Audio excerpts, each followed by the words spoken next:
खरं सांगायचं म्हणजे अनेक वर्षांपासूनची ही नाशिक पुणे रेल्वेची मागणी आहे। मागच्या काळामध्ये हा रेल्वेचा मार्ग जेव्हा बदलण्याचा निर्णय केंद्र सरकारकडून झाला, खरं तर ही महारेलची रेल्वे होती, ती नंतर सेंट्रल रेल्वेकडे गेली, म्हणून हा प्रश्न राज्य सरकारशी संबंधित आहे। आणि म्हणून ज्यावेळेस ती सेंट्रल रेल्वेकडे गेली तेव्हा त्याची अलाइनमेंट बदलली। माननीय सीएम साहेबांचा याच्यामध्ये सविस्तर अभ्यास आहे, अनेक वेळा त्यांच्याशी चर्चा झाली आहे। पण ज्या जीएमआरटीचं कारण सांगून माननीय मुख्यमंत्री साहेब की कारण दिलं जातं की बदलावा लागेल ट्रॅक, त्या जीएमआरटीचं माहितीच्या अधिकारात आलेलं आमच्याकडे उत्तर आहे आणि त्याच्यात स्पष्टपणे जीएमआरटीने सांगितले की अशा पद्धतीचं कुठलंही आमच्याकडून टेक्निकली त्यांनी चेकसुद्धा केलेलं नाही। आणि म्हणजे जर त्याची माहिती जीएमआरटीने अजून दिली नाही की आम्हाला हरकत आहे किंवा नाही, तर कशा पद्धतीने त्याचं कारण सांगितलं जातं हा खऱ्या अर्थाने प्रश्न आहे। माननीय सभापती महोदय, माझी सभागृहाच्या माध्यमातून माननीय मुख्यमंत्री महोदयांना विनंती आहे की अनेक आंदोलनं आता त्या ठिकाणी चालू आहेत। रास्ता रोकोचं समृद्धीचं रास्ता रोकोचं आंदोलन देखील पुकारलं होतं लोकांनी, परंतु आपण त्याला स्थगित केलं। अनेक आंदोलनं, अनेक कृती समित्या तयार झालेल्या आहेत। खरं तर आज आदरणीय स्वर्गीय अजितदादा पवार आपल्यामध्ये नाहीत, परंतु अजितदादांचं देखील एक स्वप्न होतं की हा नाशिक पुण्याचा रेल्वे मार्ग सरळ मार्गाने झाला पाहिजे। दादांनी त्यासाठी प्रचंड प्रयत्न केला होता। हा रेल्वे मार्ग सरळ मार्गाने होणं ही दादांना देखील एक प्रकारे श्रद्धांजलीच खरं तर असणार आहे।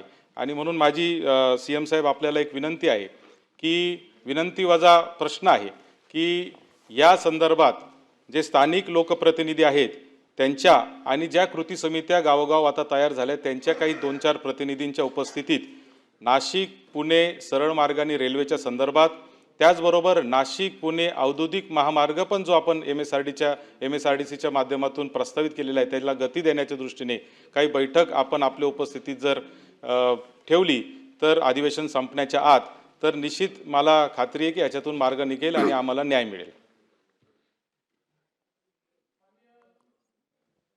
सभापती महोदय, आपल्याला कल्पना आहे की महारेलच्या माध्यमातून हा मार्ग आपण तयार केला होता, पण महारेल आपल्याला कल्पना असेल तर ती केंद्र सरकार आणि राज्य सरकारची मिळून तयार केलेली एक आपण कंपनी आहे। त्याला स्वतंत्र अधिकार नाही आहेत। ते त्या ठिकाणी एक प्रकारे कॉन्ट्रॅक्टरचं किंवा एजंटचं काम करतायत। त्या दृष्टीने तो मार्ग मंजूर करण्याकरता आपल्याला केंद्र सरकारकडेच पाठवावा लागतो। तर आपण केंद्र सरकारकडे पाठवल्यानंतर केंद्र सरकारने त्याच्यावर आक्षेप घेतला। आक्षेप घेतल्यानंतर मी स्वतः त्या ठिकाणी गेलो, आम्ही पूर्ण प्रेझेंटेशन त्यांच्यासमोर केलं। त्यावेळी त्यांनी त्याला मान्यता दिली नाही। मी दुसऱ्यांदा गेलो, दुसऱ्यांदा त्याची बैठक झाली। त्याही बैठकीत त्यांनी असा विषय मांडला की ही जी ऑब्झर्वेटरी आहे ही 32 देशांची ऑब्झर्वेटरी आहे आणि या ऑब्झर्वेटरीला दुसरीकडे शिफ्ट करता येत नाही। या ऑब्झर्वेटरीचा जो काही बफर झोन आहे त्या झोनमधनं रेल्वे नेण्याची परवानगी देता येत नाही तिथे ती ऑब्झर्वेटरी आहे।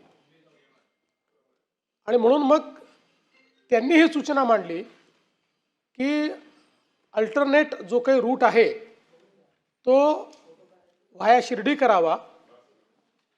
फास्ट रेल असल्यामुळे त्याला एक 30 मिनिटं जास्त लागतील आणि मग हे जे काही सुटतायत, काही जसं तुमचा भाग काही सुटतोय किंवा तिथनं काही त्याला जॉईंट द्याव्यात, एक्सटेन्शन्स द्याव्यात, असा त्यांनी एक मार्ग त्या ठिकाणी सांगितला। पण साधारणपणे आपल्यापैकी राज्यामध्ये कोणालाही तो काही मार्ग मान्य नव्हता आणि म्हणून हे प्रकरण आता तिथेच थांबलेलं आहे। या बैठकी आपल्यासोबत घेतली तरी त्यातनं काही फार मार्ग निघेल अशी त्याची शक्यता नाही, कारण सेंट्रल गव्हर्नमेंटने रेल्वे विभागाने स्पष्टपणे लेखी या संदर्भातला निर्णय घेतला आहे की या ऑब्झर्वेटरीमुळे करता येत नाही। तथापि याच्यात एक मार्ग निश्चितपणे निघू शकतो की कमीत कमी डेव्हिएशन करून आपण कशा पद्धतीनं म्हणजे ऑब्झर्वेटरीचाही प्रॉब्लेम येऊ नये आणि डेव्हिएशनही कमीत कमी व्हावं या दृष्टीने मी केंद्र सरकारशी चर्चा करून या क्षेत्रातले जे तज्ज्ञ कन्सल्टंट्स आहेत त्यांना अपॉइंट करून घेतो।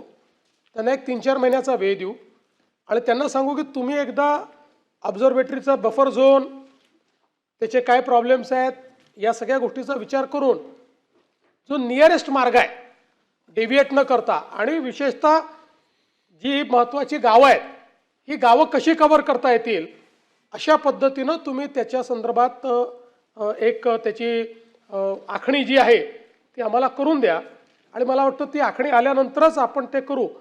एक गोष्ट आपण लक्षात घेतली पाहिजे की राज्य सरकारची भूमिका काही तुमच्या कोणापेक्षा वेगळी नाही आहे. उलट त्या भूमिकेवर मी 2 बैठका घेऊन आलो आहे. पण ज्यावेळेस ही भूमिका त्यांनी स्पष्टपणे मांडली की 32 देशाची ऑब्झर्वेटरी असल्यामुळे आम्हाला त्याचे नियम पाळावेच लागतील, तर त्याच्यावर आता उत्तर आपल्याकडे नाही आहे आणि म्हणून यातनं काही ना काही टेक्निकल उत्तर एखाद्या एक्सपर्टने दिल्याशिवाय हे पुढे जाऊ शकणार नाही. म्हणून मला असं वाटतं मी स्वतः रेल्वे मंत्र्यांशी बोलून यातले जे कोणी मोस्ट टेक्निकल अशा प्रकारचे कन्सल्टंट्स असतील त्यांना अपॉइंट करून घेऊ आणि त्यांच्याकडनं त्या संदर्भातला एक रिपोर्ट आपण घेऊ. प्रश्न क्रमांक 3. महोदयांनी अतिशय सविस्तर उत्तर दिलेलं आहे आणि त्यांचा त्या विषयाचा अभ्यास आहे, त्यामुळे त्यांना माहिती पण आहे. विनंती एकच आहे की सभागृहाच्या माध्यमातून आपण जे आता सांगितलं ही जर एक बैठक घेऊन जर आपण लोकांना आपल्या उपस्थितीत सांगितलं तर लोकांमध्ये एक विश्वास निर्माण होईल. कारण आज जे आहे ते असंतोषाचं वातावरण तयार झालेलं आहे. तर एक छोटीशी बैठक आपण आपल्या उपस्थितीत घ्यावी. बैठक घ्यायला मला काही हरकत नाही, घेऊया आपण ती. पण या सभागृहात सांगितलं की अख्ख्या महाराष्ट्राला समजतं, कोणाला वेगळं सांगायची गरज पडत नाही.